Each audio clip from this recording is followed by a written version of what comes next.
Fidèles internautes de Le Rural Bénin TV, soyez les bienvenus à votre rendez-vous hebdomadaire dédié à l'actualité agricole. Au sommaire de cette édition, les déjections de porc, bien qu'elles soient déplaisantes, représentent un potentiel important de l'agriculture et des énergies renouvelables. Nous en parlons dans cette édition. Dans le dossier du jour, nous abordons un sujet spécial. Il s'agit de l'obésité chez les enfants. Plus de détails dans ce journal. C'est tout pour les titres. Restez avec nous pour le développement.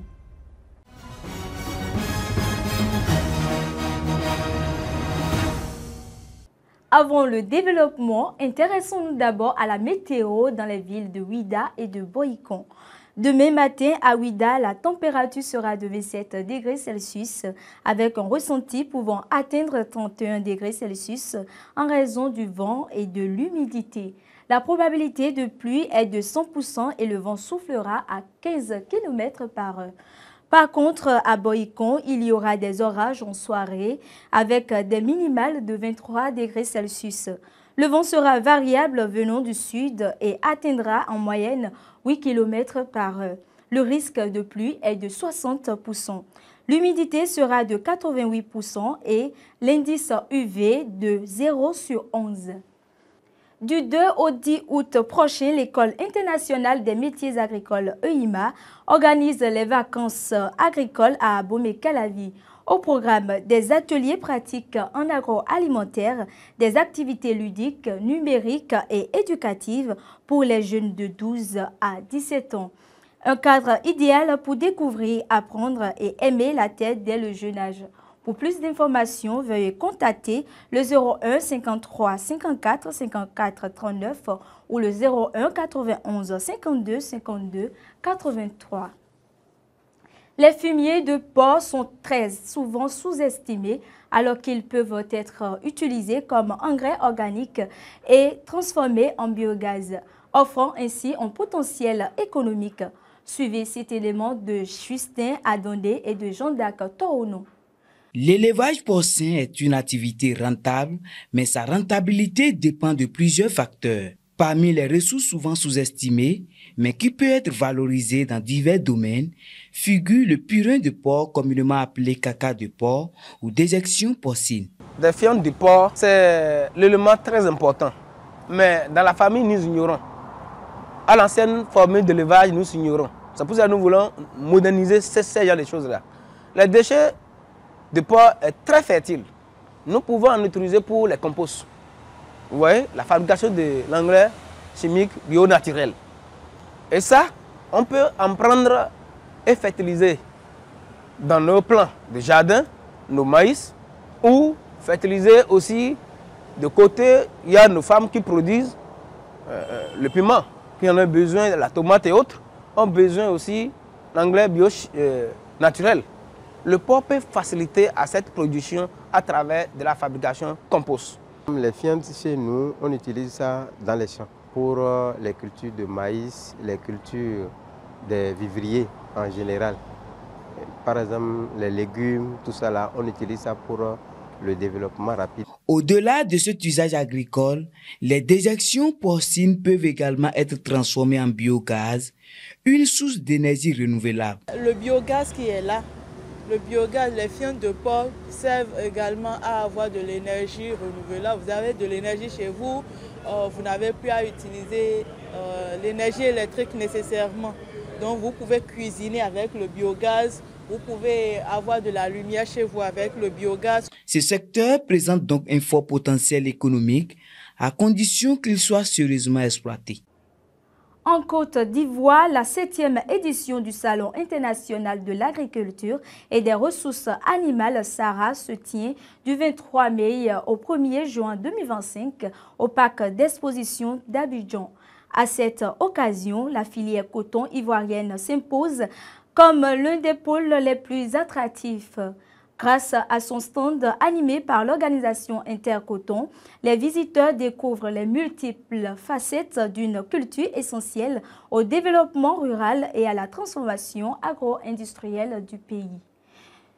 Face aux aléas du changement climatique, le secrétaire permanent de la plateforme nationale des organisations paysannes et de producteurs agricoles du Bénin, PNOPA Bénin, Bernardin Toto, nous parle des mesures prises par l'organisation pour accompagner les producteurs. Suivez-le dans ce extrait.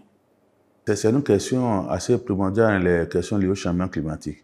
Et nous, au niveau de la PNOPA, nous travaillons beaucoup à faire en sorte que les productrices, les producteurs puissent adopter des principes résilients pour produire. On met des champs écoles pour montrer ce qui est possible, surtout pour ne plus être trop dépendant des intrants qui ne sont pas toujours au rendez-vous à tout moment. Et toute la question liée soit à l'abondance des pluies ou à la rareté des pluies. Et nous essayons de voir ce qu'il faut faire. Et la promotion de l'agroforesterie pour permettre quand même aux producteurs de réétoffer les forêts en même temps qu'ils arrivent donc à produire au niveau donc de ces exploitations. Je pense que c'est des éléments sur lesquels nous travaillons. Et nous pensons qu'on doit pouvoir aller loin pour réduire significativement la dépendance des productrices, des producteurs par rapport à tout ce qui est beaucoup personne. De permettre rapidement à ceux qui ont été victimes des questions de sécurité de pouvoir se remettre rapidement encore au travail. Et on l'a fait dans la partie septentrionale où des gens étaient obligés de quitter leur exploitation, leur zone de production. C'est comment faire pour les réinstaller, pour qu'ils continuent à vivre à partir de leur métier. C'est ça qui est le challenge. Retour sur la ville de Ouida où 44 marailleuses participent depuis le 26 mai à une formation organisée par la Société nationale de la mécanisation agricole Sonama. Elles sont outillées sur les bonnes pratiques d'hygiène et les normes de qualité dans la transformation des produits aquacoles. L'objectif est de renforcer leurs compétences et de mieux valoriser leur production. La fin de cette session de formation est prévue pour le vendredi 30 mai prochain. Clôturons cette édition avec un dossier qui s'intéresse au bien-être des enfants. L'obésité infantile est définie comme un IMC, indice de masse corporelle supérieur à un certain seuil, qui varie selon l'âge et le sexe de l'enfant. Il peut être relié à plusieurs facteurs génétiques comme diététiques. L'essentiel à retenir à propos de ce mal silencieux dans ce reportage réalisé par Jean-Baptiste Rontonou, Jean-Dac Toronon et Pierrot Dedjila.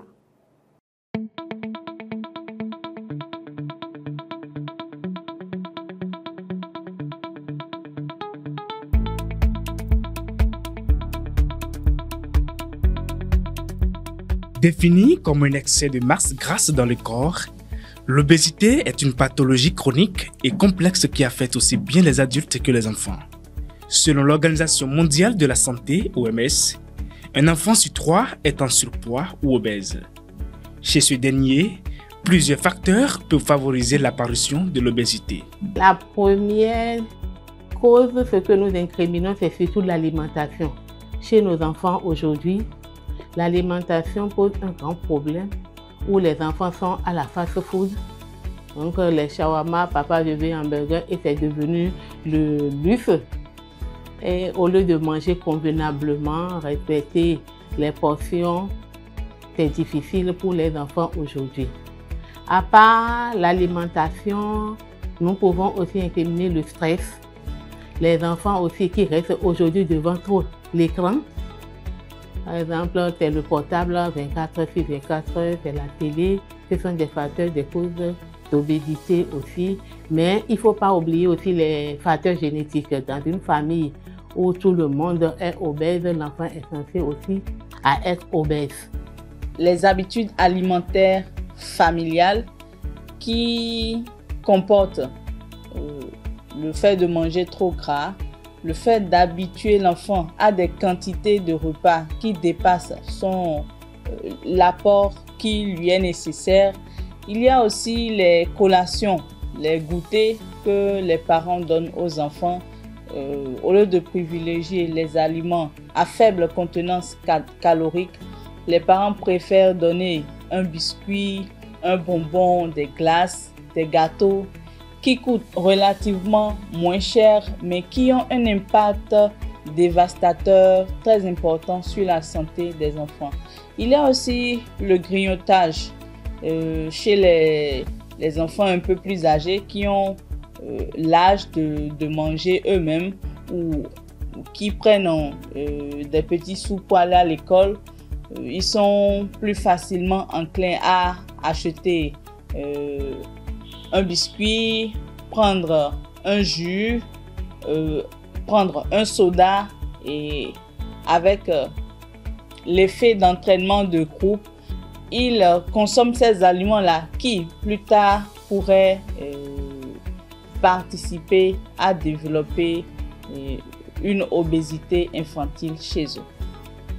Cette maladie, bien que répandue, n'est pas une fatalité. Elle a plusieurs conséquences sur les enfants. Chez l'enfant, ça a plusieurs conséquences. D'abord, c'est le cas du diabète de type 2, surtout si la famille est déjà sujet à l'obésité. Au cas du diabète, l'obésité chez l'enfant, la première conséquence, c'est le diabète de type 2. Il y a l'hypertension artérielle. Quand on parle de diabète, l'hypertension, son frère qui l'accompagne, l'hypertension artérielle. Et aussi, il y a les troubles de sommeil.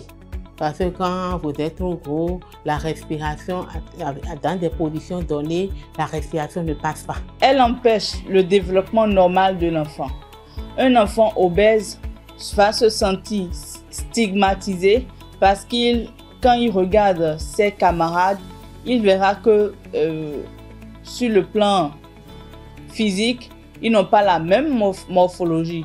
Donc, s'il se retrouve aussi dans un environnement où il est harcelé, où il est stigmatisé, cela peut retarder son évolution sur le plan académique.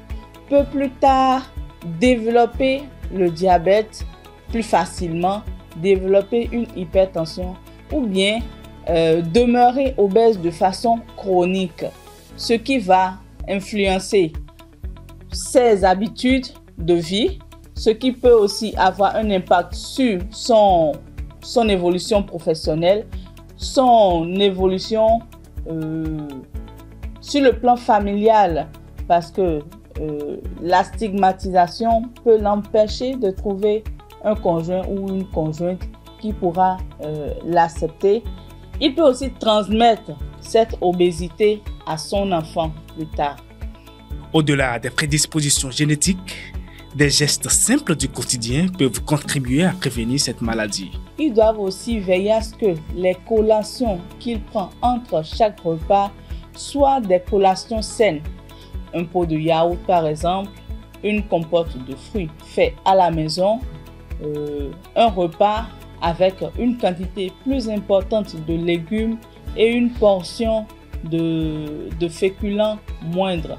Il faut aussi privilégier les protéines à faible matière grasse comme le poisson, la volaille, le lapin, la viande de lapin par exemple. Dans cette lutte, les parents ont également un rôle crucial à jouer. Les parents jouent un rôle très important dans la vie de leur enfant. Il faut essayer de culpabiliser l'enfant. Ah, j'ai là, Claudine, tout ça, ça joue, ça crée des déficits psychologiques chez l'enfant. Même s'il a envie de faire l'effort, il ne le fait pas. Les parents doivent se mettre dans la peau de l'enfant, l'accompagner avec patience. Voilà, c'est tel régime, nous tous nous soumettons à ce régime. Ce sont les conseils que nous donnons souvent aux parents. Vous vous soumettez au même régime que l'enfant. Le soir, vous revenez, nous devons faire la marche. Ça permet de stimuler l'enfant et de lui donner envie. Là, il voit que les parents m'accompagnent, lui-même, il se donne à fond. Cette maladie, bien que répandue, n'est pas une fatalité. Avec une prise de conscience collective et des actions ciblées, il est possible de changer la donne.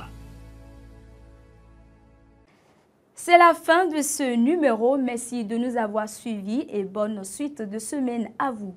Au revoir.